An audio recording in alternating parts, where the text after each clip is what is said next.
Hello everyone, my name is Melanie Korsaneski and I'm going to be talking about Wi-Fi in the classroom. Why Wi-Fi in the classroom? Wi-Fi in schools is needed in order to provide the students with the best resources for learning in a blended classroom. It is beginning to get harder to find computers with port devices in them for a hardwired internet. Not having Wi-Fi limits the devices available for students to use. Everywhere you go, you see the Wi-Fi symbol showing that there is access. People are constantly connected to the World Wide Web. The history of Wi-Fi and where it all began. In 1971, Aloha Net connected the Hawaiian Islands with a UHF wireless packet network. Aloha Net and Aloha Protocol were early forerunners to Ethernet. Wi-Fi has changed over the years with the frequency bands it ran on. In 1991, NCR Corporation with AT&T Corporation invented the precursor to 802.11 intended for the use in cashier systems. The first wireless products were under the name Wavelan. This symbol, many know as the Wi-Fi symbol.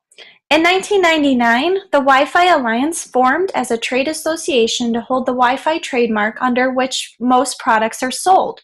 The name Wi-Fi, commercially used at least as early as August 1999, was coined by the brand consulting firm Interbrand. Wi-Fi has continued to be improved upon since and is more widely available. In 2005, a study was conducted to show internet usage of teens. This showed that from 2000, there was an increase of 45% in usage of the teens. The internet in high schools really took off in the year 2000. As you can see from this chart on the screen, you can see where most teens in 2005 were using the internet. Besides using the internet at school, they were highly using their internet at home, someone else's home, a library, and a community center.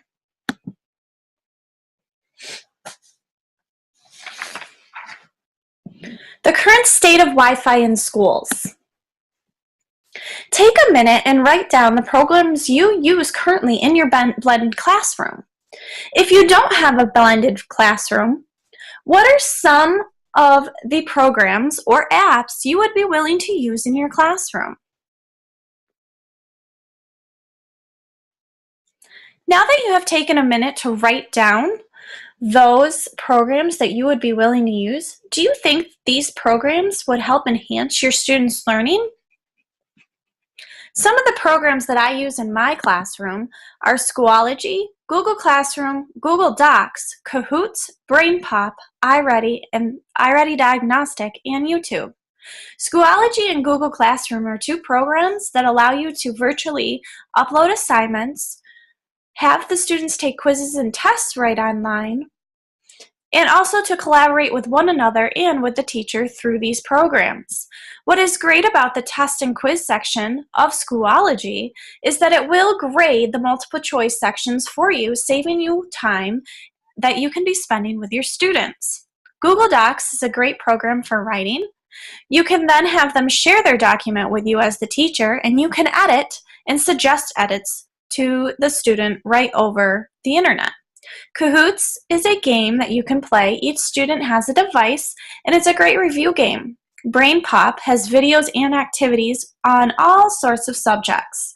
iReady Diagnostic is a diagnostic tool for reading and math that also provides self-paced lessons for the students. And of course, YouTube provides many videos that are educational and help enhance the lessons that you are conducting in your classroom. Adding ports. Adding Wi-Fi ports throughout the schools open many options for teachers and students. In order to do an activity using technology, you used to have to sign up for a lab and take your class to the lab in order to do the activity. With Wi-Fi ports, the use of computers on wheels, otherwise known as cows, in our tablets become a reality, and you do not need to leave your classroom to complete the activity. Blending the learning. Blended learning is changing the role of the student. It is making them more responsible for their own learning. They learn time management and collaboration skills. The students become more of a decision maker in their education. We're setting them up for success into adult life by making them more accountable for their own education. This is an example of a blended learning classroom.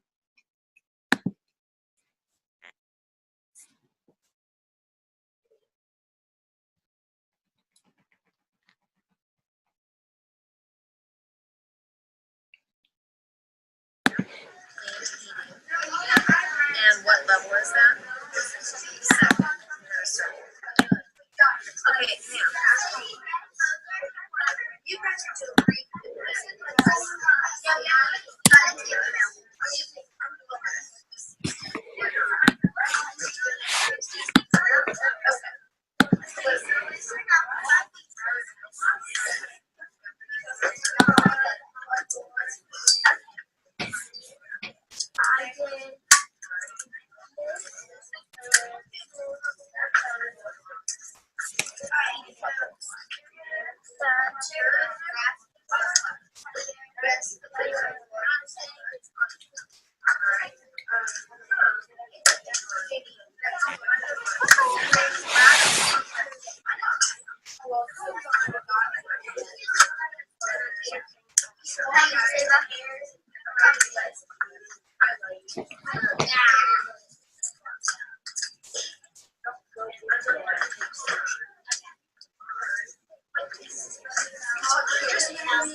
As you can see, and you should have noticed, the students were all engaged. The teacher was able to work with a small group while other students were busy with other tasks. Supported collaboration as well as individualized learning was going on in this short video. The mobility of the students being able to move about the classroom adds to the excitement of the lessons occurring. By having Wi-Fi available, students were able to be divided into groups and stations to work at different paces. Access. When access to unlimited resources becomes available anytime, anywhere, virtually, instantaneously, educators begin to use those resources differently. Teachers are more likely to expand on their knowledge.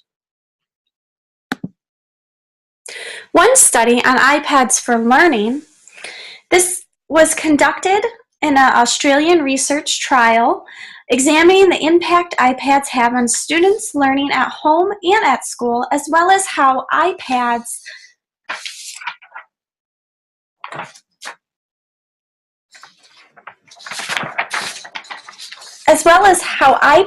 can benefit and transform teaching practice.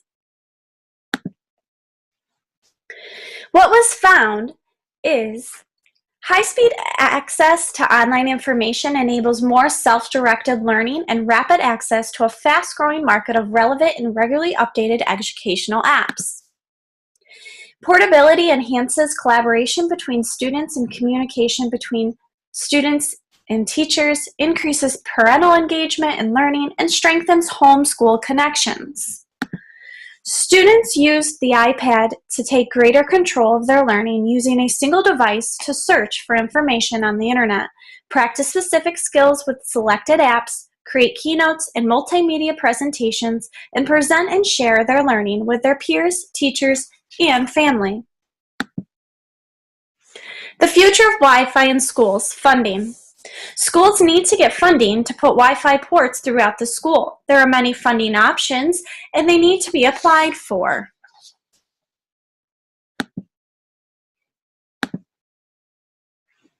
The Alliance for Excellent Education and Funds of Learning shows that more than 42,700 schools have accessed Wi-Fi services through the Federal Communication Commission's, the FCC's, E-rate program.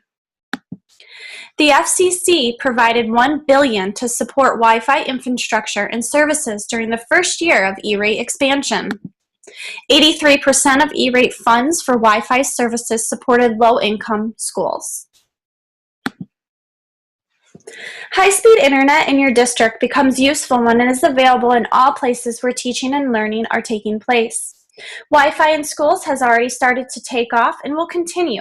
The Department of Education provides a 71-page document to help schools choose the right network and the right devices.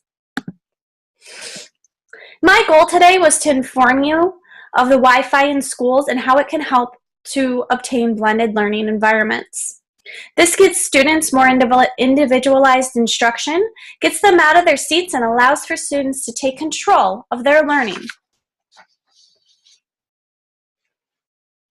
This is just a cute little cartoon that most kids are born with technology, and oftentimes they know how to use that technology better than us adults. How do you think my first day of kindergarten went? They didn't even have Wi-Fi, the student said. Just a little joke about Wi-Fi. Here are my works cited of where I received my information for this PowerPoint. Thank you for tuning in and have a great day.